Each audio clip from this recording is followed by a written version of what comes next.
On this episode of Infinity Sports, we're going to discuss who is more responsible for the Patriots dynasty, Bill Belichick or Tom Brady. Coming up right after the intro.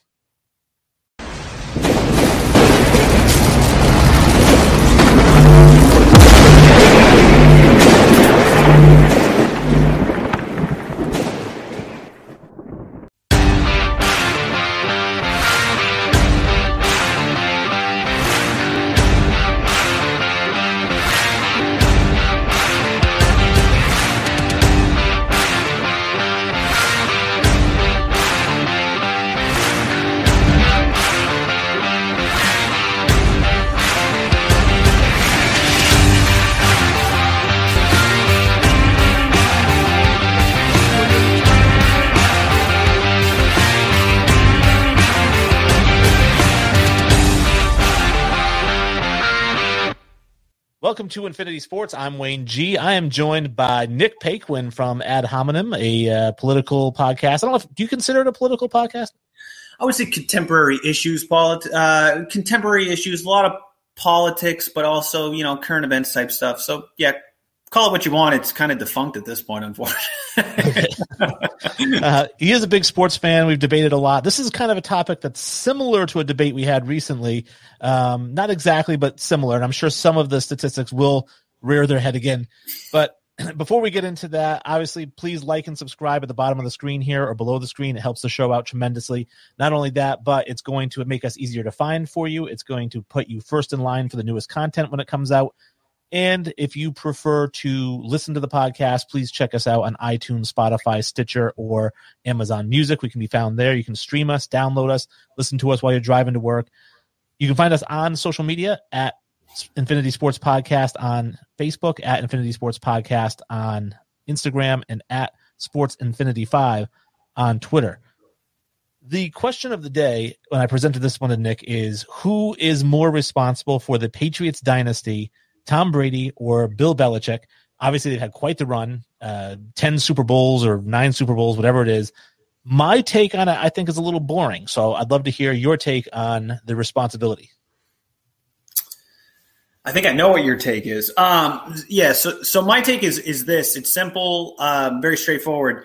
I think that, look, I give Brady his due, right? Like I'm going to do it in a public forum. I give Brady his due. I think that he's probably the best game manager in the history of the league. That's all he's ever had to be. And I think he has Belichick to thank for a lot of that. But at the end of the day, Tom Brady has played with, as you know, Wayne, a career average defense of what did we say? My stat was 7, but it's really 6.6, right? 6.6, yeah. Yeah, his career average defense is 6.6. I mean, you give a lot of guys a defense like that for 15 years, let alone 20, they're probably going to do some pretty incredible things, in my opinion. No, I would agree with that. And I think that we agreed on the fact that the defense is great. And I made the case, I think, that teams just have great defenses when they go to the Super Bowl.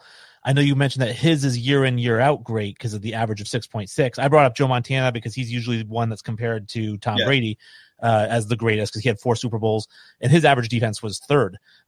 So his defense was insane. And similar to Belichick and Brady. I mean, Montana and Walsh were the best coach and the best quarterback until Brady and Belichick kind of went on their run.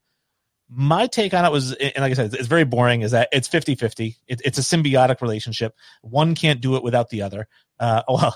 Tom Brady's done it without the other. But I mean, kind of. But, yeah, brought I to Tampa, but yeah.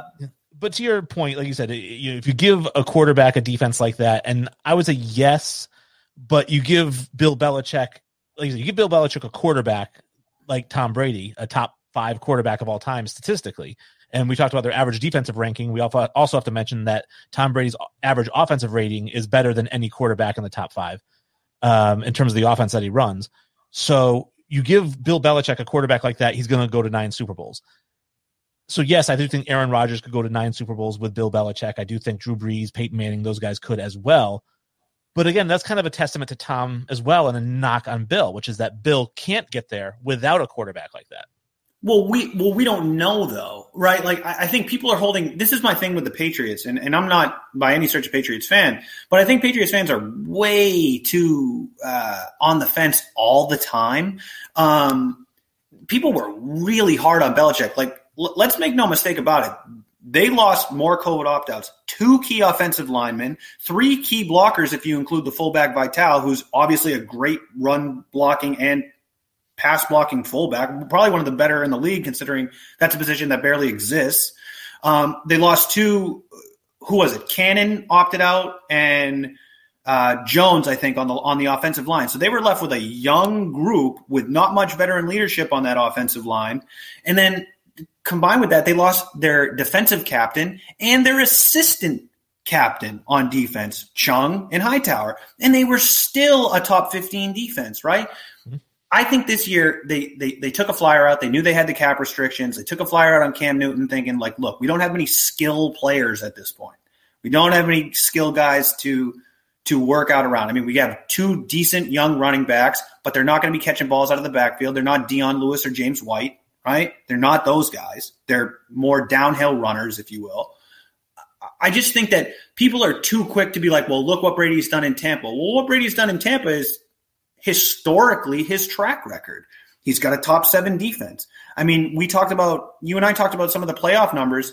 I mean, Tom Brady averages 2.68 forced turnovers from his defense per playoff win. This season with Tampa Bay, they've forced 8 turnovers in 3 games. That averages out to 2.67, almost his career average. I don't think that's happenstance, right? Like, I think that's statistical relevance.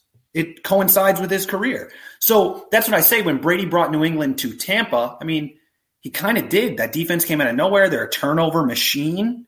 I mean, let's face it, he has 4 all-pro receivers. Mm-hmm. I don't know. I mean, if you give Belichick Tampa Bay with Tom Brady, you know, or without Tom Brady, insert another quarterback, Phillip Rivers or something, do you think that maybe they can get to the Super Bowl? No, not with Phillip Rivers. I mean, I think so. I think my whole take on Tom Brady is, again, game manager, because that's all he's had to do. That's the only thing he's ever been tasked with doing. Like, don't screw this up. Don't turn the ball over. Do your job. Tom Brady, I would say, is almost the embodiment of that mentality, which was passed down from Belichick. Because Belichick was always like, I'm going to give you a defense that's smash mouth, that gets you the ball back, in good positions, and you just can't turn it over. And that's why you see the Patriots never won a Super Bowl without being a top 4 team in Yak. Because I would say, well, in Tom Brady's style, obviously he doesn't have a big arm. He's not going to throw the ball 30 yards, 40 yards downfield. That's not what he does. We compared him. We had the discussion about Drew Brees, right? Drew Brees is a dink and dunk passer, game manager. You know, he throws for 5,000 yards a season because he throws for 40 attempts a game, and Brady didn't. He has a run first offense behind him. Yeah, I think that's doing a disservice. I mean, flat out, no questions asked. And I'll pull up the numbers here in a minute, but Drew Brees had the best 10-year stretch of any quarterback in history, period. I mean, in his career, he had the best 10-year statistical stretch. I mean, this is a guy who's thrown for 5,000 yards 5 times. That streak broke only because he threw for 4,900 one season, right? He threw for 3 straight years where he had over 5,000 yards and then had the 4,900 and then threw for 5,000 yards 2 more times. I mean, like, we're probably, I mean, I don't know now with like the 17-game schedule, I think it's more realistic that you'll start seeing crazy QB numbers, right? But to me, Drew Brees wasn't always a dink and dunk passer, right? I mean, this is kind of deviating away from, I think, your original question or the original topic, but sure. I think we almost have to, because my argument is, if you give Belichick a capable quarterback who's not going to turn the ball over. Like, can you imagine Aaron Rodgers, who's like probably the most efficient quarterback ever, right? Like, statistically, like, can you imagine Aaron Rodgers, that level of efficiency, that arm, that talent, with a bunch of skilled players around him and an elite defense every season? Like, I mean, I don't think that they would have gone a 10-year stretch of losing a Super Bowl. I'll tell you that. Well, I don't like to play the if game. I call it, you know, and so, because I could say, well, what if you put Marino in San Francisco with that defense and with Jerry Rice and John Taylor, and I mean, you know, so I don't want to say what if, but I do think that, looking at what is, which is Bill Belichick with Tom Brady is 249-75 in New England, 77% winning percentage. In New England alone, I'm not counting Cleveland, but in New England alone without Brady, he's 24-27. So, I mean, he just can't win. He's got a losing record without Tom Brady. That's Drew Bledsoe, Matt Castle, and Cam Newton, obviously. So Drew Bledsoe is a Hall of Fame quarterback. I mean, I think he's in the Hall of Fame now. And, he went 5-11 with Belichick, which the very same team the following year won the Super Bowl with Tom Brady. Yeah, but do you think that that's I mean, I remember vaguely those Drew Bledsoe years, and I mean, Drew Bledsoe was more at like the tail end of his career anyway. He was also coming back from, he also got hurt, which led to Brady's ascension, right, into the role. And at that point, Brady was a game like no one throughout the first 3 Super Bowls ever considered Tom Brady being the greatest quarterback of all time, right? Like everyone thought of the Patriots are grind it out, do your job. They're just such a solid, well-rounded team. It wasn't until that Randy Moss year where Brady had crazy stats, but it's like ask Randall Cunningham or Dante Culpepper about Randy Moss, right? I mean, like he's going to turn even a mediocre quarterback into an all-pro quarterback. So, yeah, Brady had his career year with Moss, but Moss also had a career year that same exact season, right, where they worked together. And then, like, I think that's slowly where the conversation started creeping in. Even though they lost the Super Bowl that year, which I always like to note, best Patriots team probably ever, lost the Super Bowl to the Giants. I don't know. I think they were part of a 10-year stretch where they didn't win anything. Tom Brady has had more top 10 defenses that he's done nothing with than Rodgers, Brees, and Manning have had combined in their careers. I think that there's something to be said about that. Well, you say did nothing with, but all I did was go to 10 consecutive AFC Championship games or something like that. Well, when I say did nothing, I mean, what do you get for an AFC Championship game? If you don't win the Super Bowl, when you're talking greatest of all time, I think if you're not talking Super Bowl, I mean, what's the point? Because I mean, Dan Marino got to AFC Championship games too, right? Like, but no one brings that up. I get what you're saying. It's not like they were not productive, right? But I don't think that the aforementioned 3 guys with a top 10, and again, this is an if, I don't think that if you gave them a top 10 or in this case a top 7 defense for 10 years that they're going to go any 10-year stretch without a Super Bowl. I just don't. I mean, none of them have. I mean, Aaron Rodgers had a top 10 defense. He won a Super Bowl. Drew Brees had a top 10 defense. He won a Super Bowl. Peyton Manning had 2 top 10 defenses. He had 7 in his career, but he had 2 top 10 defenses. 2 out of those 7 times he won a Super Bowl. I also say it only gets you so far because I'd say this. I'd say, what would you say Aaron Rodgers would do with let's say the number 1 rated defense in the NFL? And you could say, well, I think he would, get to the Super Bowl. I mean, maybe his team goes 18-0. Maybe he shatters all kinds of passing records. Yeah. And then loses to Eli Manning. Well, that's just inevitable. Everyone's going to lose to Eli. That's what I'm saying. I mean, it's a fluke. I mean, I don't want to hold the loss against Tom Brady. They lost those 2 Super Bowls. Well, that wouldn't have happened with these. It might have happened with those quarterbacks. I mean, Tom Brady did everything he could have done in those games except for leave time on the clock. And Eli Manning went out and I mean, props to Eli Manning. I think he gets in the Hall of Fame just because of those 2 Super Bowls. Yeah, I just think I look at the level of like Tom Brady, and here's the thing too. And I had somebody bring this up. I think it was like during a Facebook back and forth with somebody else. And they brought up the fact that like the quarterback is the most, like it's the most, I forgot the terminology they used. I think they said that the quarterback is the most influential position. And a lot of people wouldn't disagree with that, but I do. I think that defense wins championships. And I think that that's going to be a trend that lasts forever, no matter what way the game goes. I think defense wins championships. And I think the quarterback for sure, it is the most marketable position. It is the highest paid position, and it is usually by default the team captain. I think if you go back to the Miami Dolphins of whatever it was, the late 70s, and you ask them, knowing what they know today, would you still draft Dan Marino? I think they'd say yes. Even though knowing what they know today, they'd get no Super Bowl. They'd still do it because of the marketability. When you think of the Miami Dolphins, you think of Dan Marino. And I think there's a component to that too, but at the end of the day, really good quarterbacks have not won Super Bowls, and average or even bad quarterbacks have won Super Bowls. Well, And like, it's funny because you say that you disagree that the quarterback is the most influential position on the field. Which position on the defensive side is more influential to the quarterback? Corner? I mean, you take Deion Sanders over Troy Aikman? It's so tough because you can't pinpoint an individual decision. I mean, some people, there's different schools of thought, right? Well, on the offense, can you pinpoint one player that, has the most influence on the offense? I mean, I think that depends too, right? Like, what if you have a superstar stud running back? What if you're the Detroit Lions with Barry Sanders? Then right? You go one and done in the playoffs every year. I mean, yeah, that's true too. But those Detroit teams didn't have defense.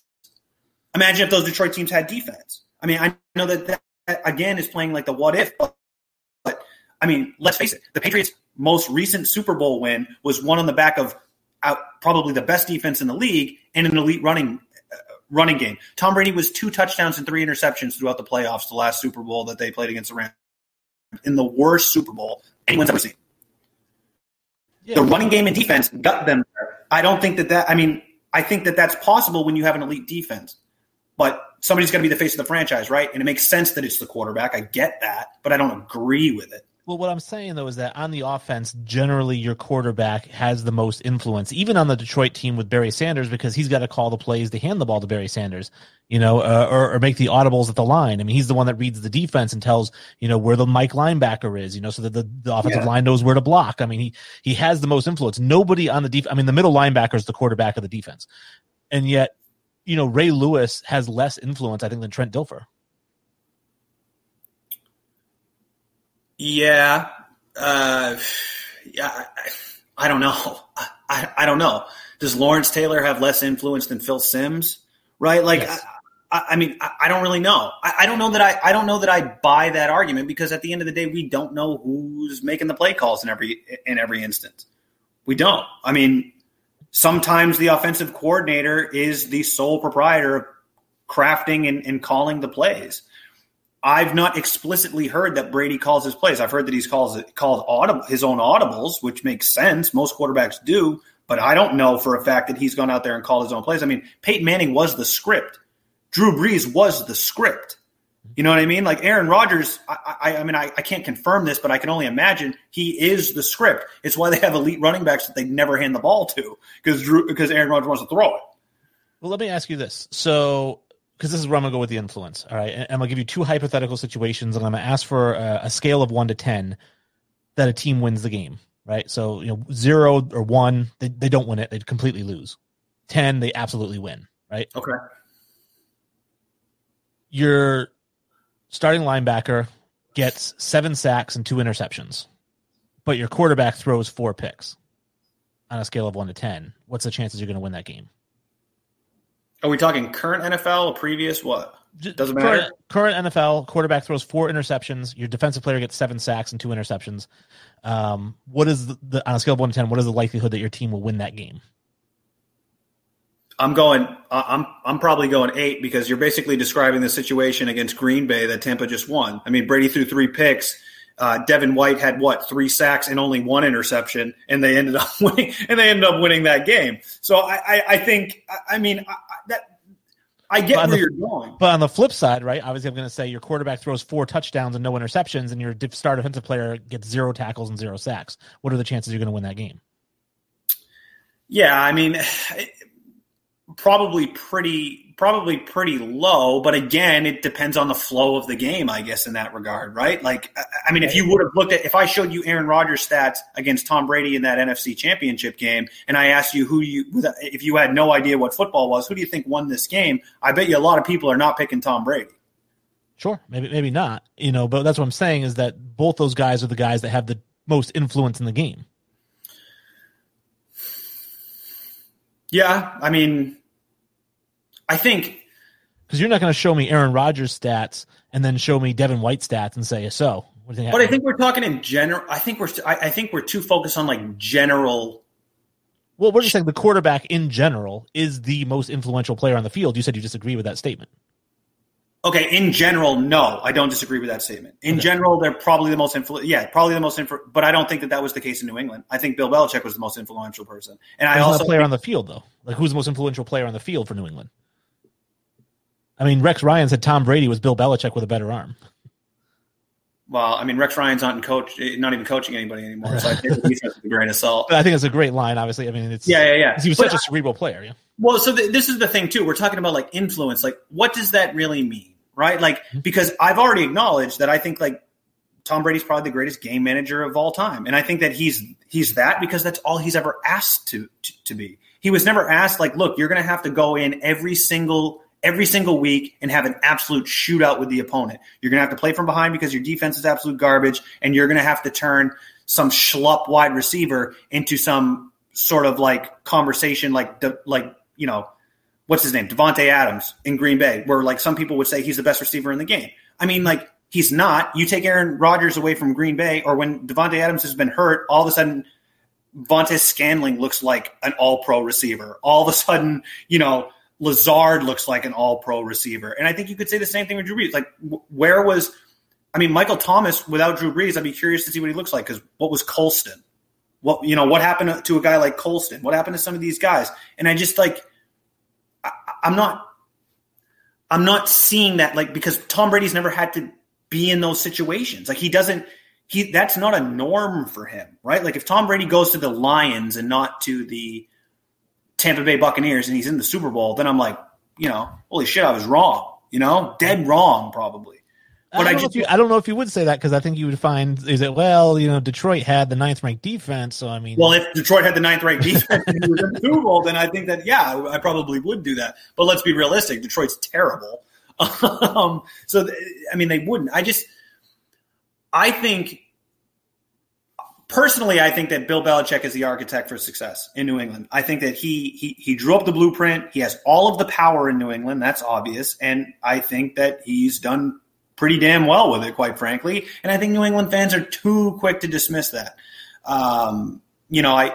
I have a buddy down here who's a Carolina Panthers fan, so I'm sure you can understand his pain of never seeing your team win anything, and only losing Super Bowls when they can make it that far.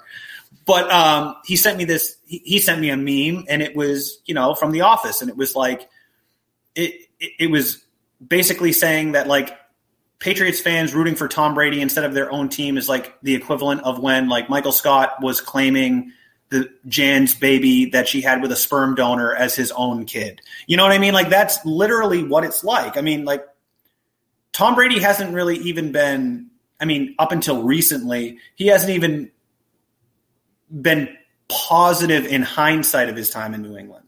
And I'm sure that there was some friction between he and Belichick, but at the end of the day, like, Brady's smart enough to know, and he's acknowledged now, Belichick's the architect of his success. And I know that you say a lot of that is just Brady taking the humble pie and the humble approach and that kind of thing. But Brady also said, like, look, you put Aaron Rodgers in this Patriots offense, he's throwing for 7,000 yards every year, right? I think there's something to be said about that, because I also think that players who are the greatest of all time don't tend to talk like that. Michael Jordan doesn't talk like that. I know you don't think he's the greatest, but I'm just using this as an example. Wayne Gretzky doesn't talk like that. Floyd Mayweather doesn't talk like that. I just think that there's almost this aura when you reach that precipice of greatness.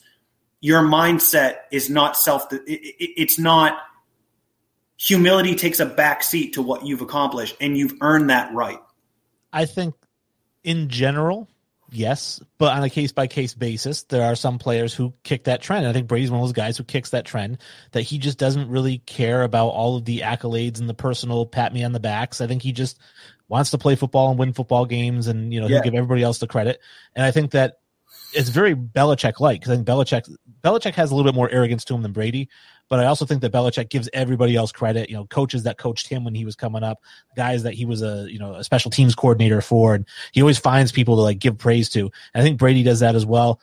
I mentioned to you when you brought that up, Barry Sanders, greatest running back of all time, never said a word, didn't trash talk on the field, nothing, just completely humble. They said if you were to talk to him today and say, hey man, you ran for 10,000 yards in 5 years, pretty much 6 years, you're the greatest. He'd be like, no, I'm not. It's not. It's just I had a good offensive line. He wouldn't take the praise. Yeah, and that's fair too. But I think that people that look at like for me, Brady's played longer than any other quarterback. So by default, in theory, his statistics should be better than a lot of quarterbacks. That's why I think what Drew Brees has done in his career is so impressive, because he's still has records over Tom Brady. And Brady's played longer. And also Brees played a long career, but he's also had a lot of injuries through that career as well.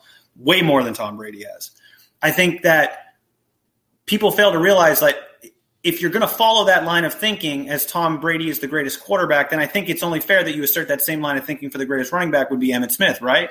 I mean, he's won the most Super Bowls. He's got the most rushing touchdowns. He's got the most rushing yards. And I have a close friend of mine who's a huge Cowboys fan. He's a Cowboys fan because of Emmitt Smith, and he would never tell you Emmitt Smith is the greatest running back of all time. He would – durability, accomplishments, all of that sort of thing would come into play. And I give Brady those props. 100% I do. But overall ability at the position, and I know you're a guy who can respect ability because you think Barry Sanders is the greatest running back of all time. Well, if we're going straight on ability, I think Bo Jackson's better than Barry Sanders. Well, ability and career, right? Yeah. Like the combination of both, right? So, and Barry Sanders never won a Super Bowl. Right. But I think that a lot of people, I think that you could persuade me that Barry Sanders is the greatest running back of all time. I don't feel that he is. I think you probably have to give me Marshall Faulk, to be honest with you. I think Marshall Faulk to me is like everything that you could do throughout a career Marshall Faulk did, but you could convince me of Barry Sanders. Oh, see, I would even think that LaDainian Tomlinson over Marshall Faulk, because I think that he did what Marshall Faulk did, but better. Right. And I put LT and Marshall Faulk sort of 1A and 1B. I guess it's tough. But that's the thing, too, is like there's so much emphasis on the greatest of all time. And this is like my biggest takeaway, and you and I have had this conversation. Greatest of all time at this, it's such a subjective point, right? Because there's no definitive measuring stick. There's no objective measurement. It's all subjective, and there's a lot of emotion attached, especially in New England, right? Like if I go on, I mean, North Carolina is full of transplants, but I talk to people about football all the time and sports and anybody that I know, and you get a handful of different answers to who's the greatest quarterback of all time. Right. But in New England, it's such a consolidated, and in the media especially, it's such a consolidated, like, oh, it's Tom Brady. Tom Brady's the GOAT. He's like got that nickname now, right? Like they just refer to him as that.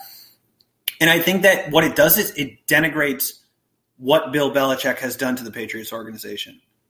Right. And like I said, and I have him 50-50 because I think that, like I said, Bill is the architect. Bill dumpster dives better than anybody in the history of the game. I mean, Absolutely. Just finds those 7th-round picks undrafted. I mean, Malcolm Butler was undrafted. He became an All-Pro in his first-team All-Pro.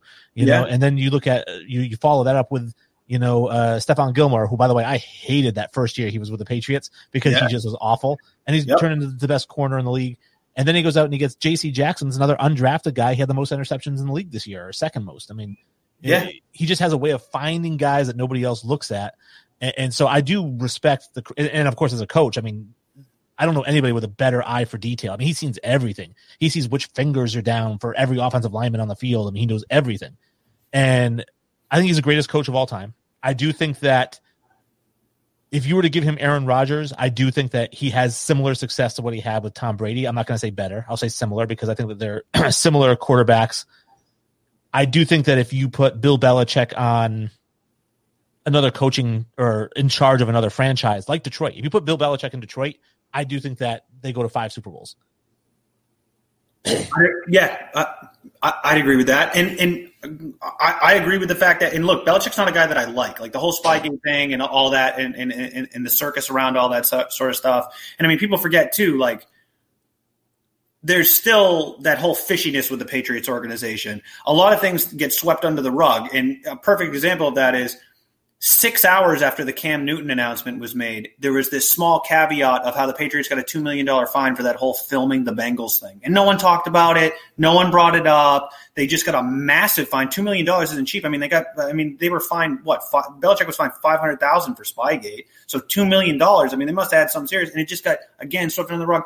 That bugs me about Belichick. And it's why I have such a hard time acknowledging that he's the greatest coach, even though I know that that's the case. But he also, look at sort of where he crafted or how he was crafted. I mean, to me, if it's not Belichick, it's probably Parcells, right? Like I was a huge Parcells guy, always have been. And I think that Belichick takes that mindset, that do your job and that team sort of like mentality, nobody's bigger than the team, the same way Parcells did it throughout his career. And he brings it to any organization he's a part of. People talk about his time in Cleveland as a head coach. He took a 3-13 team in Cleveland and turned them to 11-5 in 2 years. I mean, that's no easy feat. And Cleveland was a joke of a franchise then. People laugh about Cleveland now, but you talk about back then, God, I feel bad for Browns fans. Not anymore, but. You think about Nick Saban as his defensive coordinator, too. That's exactly. I mean, yeah, you want to talk about dynasties, we'll talk about Nick Saban at Alabama, right? I mean, that's dynasty keeps on giving. All right. So I think that, like I said, I'm sticking with 50-50. You did mention to you something that stuck in my mind. You said that, somebody could convince you that Barry Sanders is the best running back of all time. Could you be convinced that Tom Brady's the best quarterback of all time? At this point, no. It's too late in the career. I think the caveats are, and this is like my biggest takeaway from it. People can point out a reason why Michael Jordan's not the best basketball player ever. People could try to come up with a reason as to why Wayne Gretzky's not the greatest hockey player of all time. I don't know how you do that. All right, because Gretzky might be the most dominant athlete of any sport. Right. I don't know how you do it, but I'm sure that there's somebody out there, people out there that would try to come up with a reason, right? I think that same people could do the same for like Barry Bonds, obviously with steroids, or like Babe Ruth or whatever it might be, time, whatever. But for Tom Brady, there's more than one avenue you can take. And that's my feeling on it. And I think that for somebody to just go around and definitively get that title, you can't have so many caveats in that conversation. I mean, you can't have so many ways that you can pick that apart. I mean, yeah, you can have some far-fetched stuff, like to your point, those people out there were like Wayne Gretzky, or even some of like the Jordan stuff I think is a little bit crazy. But like Tom Brady, there's so many avenues that you could go. He's just as close as not having 6 Super Bowls as he is having. I mean, Edelman makes a catch that he didn't even realize he caught the ball in Atlanta. That changes the game for them. You talk about the Malcolm Butler interception, a defensive play nonetheless. I mean, that was the worst play call in NFL history. I don't think anybody would debate that. I mean, they hadn't hit Marshawn Lynch in the backfield all game. They weren't going to do it at the half-yard line on second down. It just wasn't going to happen. But in a way, it's almost like that's the Patriot. The David Tyree thing was a fluke, and the Mario Manningham catch was a fluke. And so I think that the Malcolm Butler was a fluke in their favor. So they're still down, 2-1 in fluke. Right. I mean, maybe. I know that was a roundabout way of answering your question, but to me, we're beyond that point. I think for me, I put Brady behind those other 3 guys just strictly because of the luxuries that Brady has been afforded over those guys. And I think if you do more with less, you get a higher grade in my book. And I think at the end of the day, Pat Mahomes is going to probably end up being better than all of the guys we're talking about in this conversation. So we'll see. He could be. And I had that conversation with Sully. We said, what does he have to do to surpass Brady as the GOAT? Because we both acknowledge that Brady's the GOAT. We said, what does he have to do to surpass Brady? And this is where it gets tricky, right? Because I mentioned Dan Marino, who I think is the best passer of all time, but not the best quarterback of all time. Because I think that Joe Montana, or at the time before Brady too, I thought Joe Montana was the best quarterback of all time, even though he played in the same era as Marino, but Marino was a better passer than he was. And so then it's like, what is really a quarterback then? If Marino's a better passer, why is he not the better quarterback? I'm like, well, because Montana's got 4 Super Bowls. He's made it to the big game 4 times. He's won all 4 times. Yeah. And so that's where it gets tricky too, right? Because Aaron Rodgers, I think, is a better passer than Brady. Aaron Rodgers might be the best passer of all time, over Marino even. His arm talent's ridiculous. Yeah. And he makes no mistakes. Like you said, he averages like 0.3 interceptions per game. That means 1 out of every 4 games he throws an interception. Right. Yeah. But he's not a better quarterback than Brady to me, because he's about to have 7 Super Bowls. Yeah, and see, that's where it's and I think that's where, like, for me, that's where the caveat is, because I just think about it like Aaron Rodgers is doing it with a defense that's a career average rank at this point now, I think, of like 19 or 20. I mean, that's tough, man. When you're constantly knowing that you go in, week out, and you got to put up 30 points at least to win a game, that's tough. And people knock his division too. But at the end of the day, like, what are the Chicago Bears known for? Defense. And the Vikings aren't always terrible. I don't know. I mean, I will concede that there's a lot of, and I already said, game manager, Brady's the best at it. But as far as like overall quarterback, no. I mean, I can't put Brady above. I mean, Peyton Manning won 5 MVPs. 5 MVPs. That's insane. I mean, that's insane. That's something that, I mean, Mahomes could do it. Mahomes could do it. And there's, again, MVPs are just a piece to the puzzle, but not the puzzle itself. Right. Right. Barry Bonds won 7 MVPs. I think he's the second best player of all time. I think Root's number one. But again, I could be convinced otherwise. Yeah, exactly. Yeah, you're willing to be convinced. Listen, it took me a really long time to fess up to Barry Bonds being the best player that I've ever seen. I never wanted to give him that credit.